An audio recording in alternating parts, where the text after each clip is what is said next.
haba naman ng biyahe. Ano kayang pwede magawa? Alam ko na. First step, tumingin sa bintana. Tignan ang kagandahan ng kalikasan.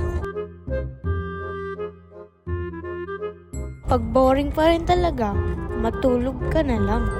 Maghanap ka ng magandang posisyon.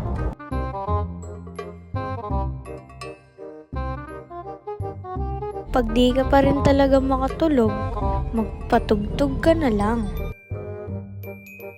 Kaso, nakakunik na pala yung kapatid mong nakakainis. Ay, saan nang gagawin ko? Sa ring ko na lang mga kapatid ko.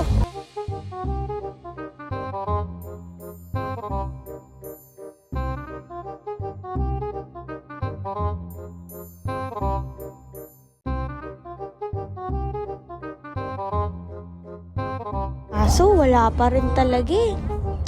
Ano pa ba? Maging baliw na lang ako.